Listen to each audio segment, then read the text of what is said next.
आयुर्वेद के बारे में वायु पित्तं कफश्चेति त्रयो समासतः विकृता विकृता देहं नन्ति ते वर्तन्ति च ते व्यापिनोपि इन्नाम्योपमध्योः सश्रयाः। अर्थवाद पित्त एवं कफ ये तीन दोष शरीर में जाने जाते हैं। ये दोष यदि विकृत हो जाएं तो शरीर को हानि पहुंचाते हैं और मृत्यु का कारण बन जाते हैं। यदि ये बात पित्त एवं कफ सामान्य रूप से संतुलन में रहे तो शरीर की सभी क्रियाओं का संचालन करते हुए शरीर का पोषण करते हैं। यद्यपि ये बात पित्त कफ शरीर के सभी भागों में रहते हैं, लेकिन विशेष रूप से वात नाभि के नीचे वाले भाग में, पित्त नाभि और हृदय के बीच में, कफ हृदय से ऊपर वाले भाग में रहता है।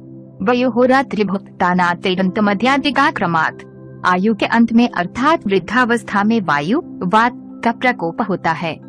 अर्थ युवा अवस्था में पित्त का असर होता है, बाल्य अवस्था में कफ का असर होता है। इसी तरह दिन के प्रथम पहर अर्थात सुबह के समय कफ का प्रभाव होता है, दिन के मध्य में पित्त का प्रभाव होता है, दिन के अंत में वात का प्रभाव होता है। सुबह कफ, दोपहर को पित्त और शाम को वात वायु का असर होता है। विश्लेषण जब व्यक्ति बाल्य अवस्था में होता है उस समय कफ की प्रधानता होती है। बचपन में मुख्य भोजन दूध होता है। बालक को अधिक चलना फिरना नहीं होता है। बाल्य अवस्था में किसी भी तरह की चिंता नहीं होती है। अतः शरीर में स्निग्ध शीत जैसे गुणों से युक्त कफ अधिक बनता है। युवा अवस्था में शरीर में धातुओं का बनना अधिक होता है, साथ ही रक्त का निर्माण अधिक होता है। रक्त का निर्माण करने में पित्त की सबसे बड़ी भूमिका होती है। युवा अवस्था में शारीरिक व्यायाम भी अधिक होता है, इसी कारण भूख भी अधिक लगती है। ऐसी स्थिति में पित्त की अधिकता रहती है।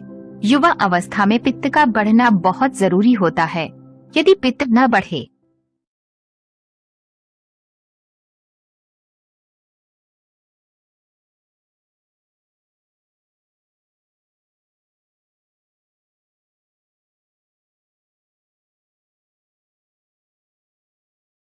आयुर्वेद के बारे में वायु पित्तं कफश्चेति त्रयो समासतः विकृता विकृता देहं नन्ति ते वर्तन्ति च ते व्यापिनोपि इन्नाम्योपमध्योः सश्रयाः। अर्थवाद पित्त एवं कफ ये तीन दोष शरीर में जाने जाते हैं। ये दोष यदि विकृत हो जाएं तो शरीर को हानि पहुंचाते हैं और मृत्यु का कारण बन जाते हैं। यदि ये बात पित्त एवं कफ सामान्य रूप से संतुलन में रहे तो शरीर की सभी क्रियाओं का संचालन करते हुए शरीर का पोषण करते हैं। यद्यपि ये बात पित्त कफ शरीर के सभी भागों में रहते हैं, लेकिन विशेष रूप से वात नाभि के नीचे वाले भाग में, पित्त नाभि और हृदय के बीच में, कफ हृदय से ऊपर वाले भाग में रहता है। वयोहोरात्रिभुक्तानात्यंतमध्यादिकाक्रमात् आयु के अंत में अर्थात वृद्धावस्था में वायु वात का प्रकोप होता है। अर्थ युवा अवस्था में पित्त का असर होता है, बाल्य अवस्था में कफ का असर होता है। इसी तरह दिन के प्रथम पहर अर्थात सुबह के समय कफ का प्रभाव होता है, दिन के मध्य में पित्त का प्रभाव होता है, दिन के अंत में वात का प्रभाव होता है। सुबह कफ, दोपहर को पित्त और शाम को वात वायु का असर होता है। विश्लेषण जब व्यक्ति बाल्य अवस्था में होता है उस समय कफ की प्रधानता होती है। बचपन में मुख्य भोजन दूध होता है। बालक को अधिक चलना फिरना नहीं होता है। बाल्य अवस्था में किसी भी तरह की चिंता नहीं होती है। अतः शरीर में स्निग्ध शीत जैसे गुणों से युक्त कफ अधिक बनता है।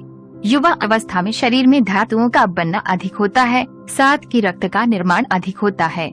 रक्त का निर्माण करने में पित्त की सबसे बड़ी भूमिका होती है। युवा अवस्था में शारीरिक व्यायाम भी अधिक होता है, इसी कारण भूख भी अधिक लगती है। ऐसी स्थिति में पित्त की अधिकता रहती है। युवा अवस्था में पित्त का बढ़ना बहुत जरूरी होता है। यदि पित्त न बढ़े